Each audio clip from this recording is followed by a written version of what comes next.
మీరు ఇంత ఆల్మోస్ట్ మీకు అజాత శత్రువు అంటారు కదా! మీకెవరు అయి గిట్టని వాళ్ళు ఎవరు ఉండరు. రాజేంద్ర ప్రసాద్ గారికి మీకు గ్యాప్ వచ్చిందా సార్? మధ్యలో మీరిద్దరు ఏమైనా మాట చిన్న మనస్పర్ధలొచ్చాయా? ఏముంటాయిలెండి అలాంటివి చిన్న చిన్నవి ఉంటే అంటే ఎందుకొచ్చింది సార్ అసలు? అంటే ఆయన చాలా మంచి ఆయన, మీరు చాలా మంచివారు కదా సార్!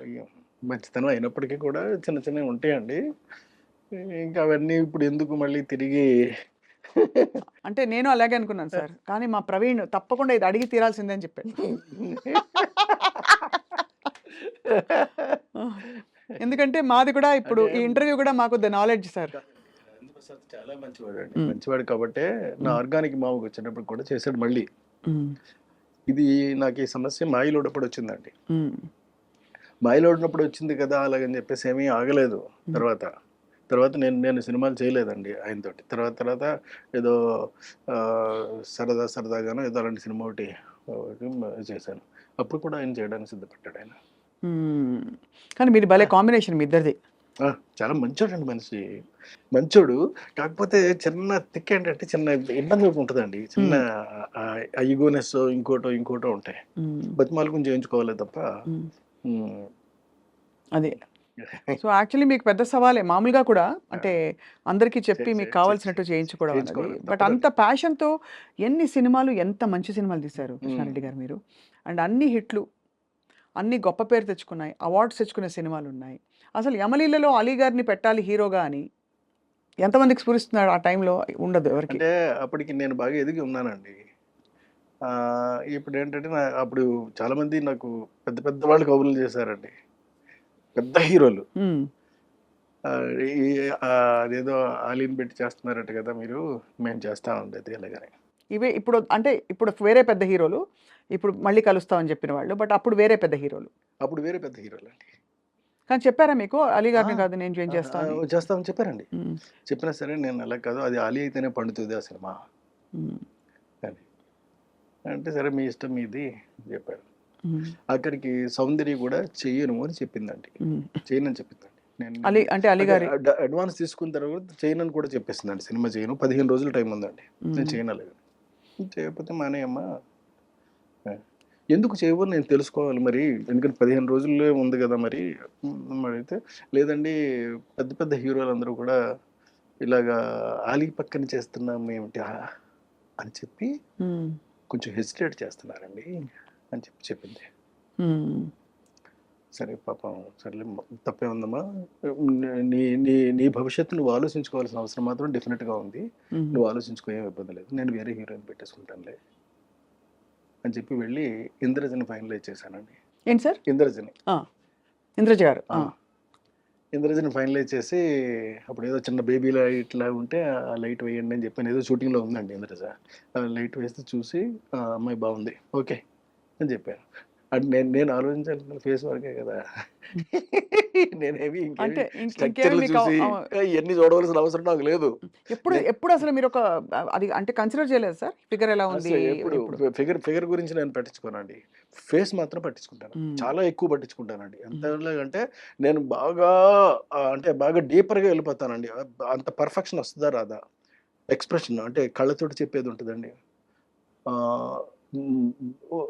చిక్స్తో చెప్పేది ఉంటుందండి, నవ్వుతో చెప్పేది ఉంటుందండి, ఇట్లా రకరకాలుగా ఉంటాయండి, నొసలతో చెప్పేది ఉంటుందండి. ఇవన్నీ పలుకుతాయా పలకవా అని మాత్రం చెక్ చేసుకుంటానండి. చేసుకున్న తర్వాతే నేను ఓకే చేస్తానండి. సో అలా ఇంద్రజ గారిని అంటే కాకపోతే మరి కొంచెం ఇలా లావుగాను ఉంటే ఇప్పుడున్నటువంటి టర్మ్స్కి కరెక్ట్ కాదు కాబట్టి కాస్త స్లిమ్గా కాస్త బాగా ఓకే ఎలా ఉన్నా, బట్ ఫేస్ మాత్రం చాలా ఎక్స్ప్రెసివ్గా ఉండాలండి. మళ్ళీ గుడ్గా ఉందా బ్యాడ్గా ఉందని కూడా నేను చూడనండి, ఎక్స్ప్రెసివ్గా ఉండాలి అది. అంటే చెప్తా ఉంటే చాలండి, చిన్న అంటే ఇప్పుడు చూడండి, ఇప్పుడు నేను మీతో మాట్లాడుతున్నాను, నేను మాట్లాడుతూనే చిన్న ఎక్స్ప్రెషన్స్ మీకు పలుకుతూ ఉంటాయి. అవును, అలా పలకాలండి. గ్రేట్ సార్, చాలా బాగుంది. అయితే మీరు ఇంద్రజ గారిని తీసుకొచ్చినాక మళ్ళీ ఎలా? ఇంద్రజ గారిని తీసుకొచ్చిన తర్వాత మళ్ళీ తర్వాత మాయిలోడి సినిమా కంప్లీట్ అయిపోయిందండి. తర్వాత ఎమ్మెల్యేల సినిమా కంప్లీట్ అయిపోయింది. అయిపోయిన తర్వాత శుభలగ్నం సినిమాకి వచ్చినప్పుడు సౌందర్య ఫోన్ చేసి, సార్ నేను ఒక చిన్న తప్పు చేశాను, నేను రెక్టిఫై చేసుకునే ఛాన్స్ కోసం నేను చూస్తున్నాను సార్, మీరు అవకాశం ఇస్తే. అదేంటమ్మా అంత మాట అన్నావు నువ్వు? అదేంటి నీ సొంత అన్నయ్య లాంటి వాడిని నేను, చెప్పమ్మా నీకు ఏం కావాలో చెప్పు అంటే, లేదండి మీ సినిమాలో నేను కనీసం నిలబడినా సరే సరిపోద్ది, సౌందర్యం ఉంది అనేటటువంటి చిన్న పదం వినిపిస్తే చాలు నాకు. అలా సరేనమ్మా నేను ఏదో ఒకటి చేస్తానులే అని చెప్పి అప్పుడు ఈ సాంగ్ చేశానండి బాబు మోహన్ పక్కనే. మరి బాబు మోహన్ పక్కన చేస్తావా అని కూడా అడిగానండి. 100% చేస్తాను, ఎవరైనా నాకు అనవసరం అండి, మీ సినిమా అయితే చాలు నేను చేస్తాను అంతే అందంతే చేసింది. ఎలా వచ్చి ఉంటుంది ఆవిడ రియలైజేషన్? అంటే ముందు వద్దనుకున్నప్పుడు అప్పుడు ఏంటంటే, అప్పుడు తన మెదడులోనో మనసులోనో మొత్తం మీద ఈ బయట నుంచినటువంటి చెప్పిన మాటలన్నీ కూడా బాగా ఎక్కాయి. అంటే పెద్ద పెద్ద పెద్ద పెద్ద హీరోలు ఉంటేనే కానీ చేస్తే చిన్న హీరో మరీ జాలీ లాంటి చిన్న హీరో మీద చేయటం ఏంటి అలాగని కోట కూడా మానేశాడండి. అయ్యో, మానేస్తే చేయలేనంటే అప్పుడు కోట బదులు భరణిని పెట్టాను నేను. అందుకనే మీకు అప్పటి నుంచి కూడా నాకున్న అనుభవంతో అండి నేను చెప్తున్న మాట ఏంటంటే, క్యారెక్టర్ కన్నా చిన్న హీరోని పెట్టుకుంటే, చిన్న ఆర్టిస్ట్ని పెట్టుకుంటే ఎప్పుడు మీకు నో చెప్పే ప్రసక్తి ఉండదండి. మనం ఏమైతే అనుకుంటున్నామో అది ఎగ్జాక్ట్గా తీసుకురాగలుగుతాము. లేకపోతే చెప్పిందల్లా విని వాళ్ళు చెప్పేదంతా విని వాళ్ళ బ్రెయిన్లో ఏమైతే ఉందో దాన్ని మాత్రం మనం ప్రొజెక్ట్ చేయాల్సి వస్తుంది. మీకు పెద్ద పెద్ద సినిమాలన్నీ కూడా ఫ్లాప్ అవడానికి ప్రధానమైన కారణం ఇది మాత్రమే. సార్ కొన్ని గొప్ప సినిమాలు హిందీలో రీమేక్ అయినప్పుడు ఎందుకు మీరు డైరెక్ట్ చేయలేదు? అంటే శుభలగ్నం కూడా ఒకటి. శుభలగ్నం వచ్చినప్పుడు నేను అంటే నాకు అప్పుడు డేట్లు కొంచెం టఫ్గా అనిపించినాయి అండి. అంత బిజీగా ఉండేవారు అప్పుడు? చాలా బిజీగా ఉండేవాడిని అండి. అప్పుడు అనిల్ కపూర్ గారు అడిగారు నన్ను, శ్రీదేవి హీరోయిన్ అండి. జుదయా సార్? జుదయ్ కోసం ఆయన అడిగారు, అది శుభలగ్నమే చేశారు వాళ్ళు. అడిగినప్పుడు నేను చేయలేదు. తర్వాత నో ఎంట్రీ వచ్చింది. ఆ తర్వాత మళ్ళీ ఇంకొక సినిమా ఏదో అజయ్ దేవగన్ చేశాడండి ఇంకోటి, హౌస్ఫుల్ అలాగని. మొత్తం సినిమాలన్నీ కూడా రీమేక్ అక్కడ కూడా సెన్సేషనల్ హిట్స్ అయినాయి అండి.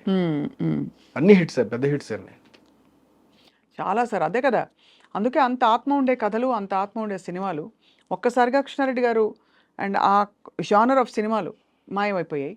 ఇప్పుడు మళ్ళీ మీరు రావడం చాలా మాది ఆనందం. బికాస్ మంచి కామెడీ ఉంటుంది, టైమింగ్ ఉంటుంది, ఒక ఆత్మ కథ ఉంటుంది అందులో అని వెయిటింగ్ సార్. ఈ ద నాలెడ్జ్ కోసం. చైనీస్ విలనా సార్? అక్కడికి వెళ్ళి పట్టుకొచ్చారా? ఇక్కడే ఉంటారు ఆయన? లేదండి, చైనీస్ అక్కడి నుంచి చైనా నుంచి మంగోలియాలో ఉంటాడు ఆయన. ఎలా పట్టారు ఆయన్ని? ఇప్పుడు యాక్చువల్గా పట్టే పని మీద ఉన్నానండి, పట్టేస్తాను. చూసి మీకు కరెక్ట్ ఇదైతే కరెక్ట్, ఆడైతే కరెక్ట్ అని నేను ఎంచుకున్నానండి. ఆడ ఎక్కడ ఏంటో తెలుసుకున్నానండి. తెలుసుకున్న తర్వాత ఇప్పుడు వాళ్ళకి పంపించాము, వాళ్ళ దగ్గర నుంచి రావాలి ఇంకాను. అలాగే ఇటు ఇంగ్లీష్ హీరోయిన్ అండి, త్రిబుల్-ఆర్లో చేస్తున్న అమ్మాయి ఉంది కదా, ఆ అమ్మాయిని ఒకళ్ళని వేస్తానండి. మన తెలుగు వాళ్ళు ఎవరెవరు ఉన్నారు సార్ ఈ సినిమాలో? మలయాళ హీరో, ఇంగ్లీష్ హీరోయిన్, అదే మంగోలియన్ విలన్ కాబట్టి తెలుగు వాళ్ళు ఎవరు ఉన్నారు? తెలుగు వాళ్ళు అని అంటే ఇప్పుడు అనుపమ్ ఖేర్ ఒక అతను ఉన్నాడండి, హిందీ అతను. ఇంక మిగతా చిన్న కాస్టింగ్ ఏదైనా ఉంటే తెలుగు వాళ్ళు ఉంటారండి. మీ హిట్ కాంబినేషన్స్ లో వచ్చిన స్టార్స్ ఎవరైనా ఉంటారు? ఒక్కళ్ళు కూడా ఉండరు. అంటే ఉదాహరణకి జగపతి బాబు గారు కానీ, లేదు మన రాజేంద్ర ప్రసాద్ గారు కానీ, అలీ గారు కానీ, బాబు మోహన్ గారు కానీ ఎవరు లేరు. ఒకవేళ హీరోకి మదర్గా ఉంటే ఎవరైనా ఉంటారేమో నాకు ఇంతవరకు నేను ఏం అనుకోలేదండి. అనుకుంటే ఇక అప్పుడు చెప్తా. కృష్ణారెడ్డి గారు అంటే clean cinema, professional film making. మీరు అన్నిటికీ మీరు తూచా తప్పకుండా మీరు ఆచరించి పాటించి చూపించారు. మీ సినిమాల్లో స్త్రీల చిత్రీకరణ ఎలా ఉండాలి, ఎక్కడ గీత దాటకూడదని. అత్యంత వివాదాస్పదంగా తయారైంది వాళ్ళ చిత్ర పరిశ్రమ. మలయాళంలో మీటూ క్యాంపెయిన్, లైంగిక వేధింపులు అనే అలిగేషన్స్ రావడంతో పెద్ద పెద్ద స్టార్ల పేర్లు కూడా వచ్చి రానట్టు వచ్చి వెళ్ళిపోతున్నాయి. మీ కామెంట్ ఏంటి సార్ కృష్ణారెడ్డి గారు? మీకు ఏమనిపిస్తుంది? ఈ పరిశ్రమలో ఇక్కడ ఉన్నా నేనుని. మీరు క్షమిస్తే నేను ఒక విషయం చెప్తాను. చెప్పండి సార్. న్యూస్ పేపర్లోను మోహన్ లాల్ వదిలేస్తున్నాడని ఏదో వచ్చిందని న్యూస్. ఆ హెడ్డింగ్ చదివేసి వదిలేస్తానని తప్ప లోతుకి వెళ్ళను నేను. అస్సలు పట్టించుకోనండి. నాకు ఇదంతా కావాల్సింది. నేను మీకు ఇందాక చెప్పానే, ఒక క్యారెక్టర్ నేను అనుకున్నప్పుడు ఆ క్యారెక్టర్కి అనువైనటువంటి వ్యక్తి ప్రపంచంలో ఎక్కడున్నా వెతికేస్తానండి నేను. ప్రపంచంలో అది ఎవరైనా పర్లేదు, నాట్ ఓన్లీ ఇన్ ఇండియా అండి, ఎవరైనా పర్వాలేదండి, వెతికేసేసి ఆడనే తీసుకొచ్చి పెట్టి చేస్తానండి. అది ఓకే సార్. అది ఇది సినిమాలు నేను చేయవలసింది అది, నేను చేయవలసింది అది, తగింది అది, చేయబోయేది అదండి. అంతే తప్ప అక్కడ రాజకీయాలు ఓకే సార్. ఇది స్త్రీల రక్షణ గురించి మాట్లాడతాం. Because you stand for women కాబట్టి. నేను అన్ని పట్టించుకోనండి, ఇదేమీ నాకు సంబంధం లేదు. నాకు కానీ సంబంధం వాస్తవం లేని ఉందా విషయం. సార్ అందులో? ఏమో ఈ వేధింపులలో లేకపోతే ఈ అలిగేషన్స్ ఏవైతే ఉండొచ్చండి, ఒక జస్టిస్ కమిషన్ రిపోర్ట్ నేను ఎలా చెప్పగలుగుతానండి? నేనేమి చెప్పలేనండి ఆ విషయంలో. నేను వాటిని జోలికి వెళ్ళను, వాటిని పట్టించుకోను, వాటిని తెలుసుకోను. నాకు ఆ ఇంట్రెస్ట్ లేదండి. అంతే. నాకల్లా ఒకటే, నా క్యారెక్టర్గా అనువైనటువంటి వ్యక్తి ఉంటే తీసి సినిమా తీసేయడమే. ఓకే, ఇలా చెప్పండి సార్, మీ సెట్లో డిసిప్లిన్ ఉండేలాగా మీరు ఎలా పాటించుకుంటూ లాక్కొచ్చారు అన్ని సినిమాలకి? మీ సెట్స్లో వివాదాలు ఇటువంటివి రాకుండా మీ యూనిట్లో హీరోలు, హీరోయిన్లు, క్యారెక్టర్ ఆర్టిస్టులు సాధారణంగా ఏంటంటే మన క్యారెక్టర్ తెలిసిన తర్వాత అండి ఎవరైనప్పటికీ కూడా అలాగే ఉంటారు, అలాగే ప్రవర్తిస్తారు అక్కడ అంటారు. అంటే ఇప్పుడు ఆహ్వానంలో రమ్యకృష్ణ గారు చేశారు, పెద్దవాడు బాహుబలిలో కూడా చేశారు.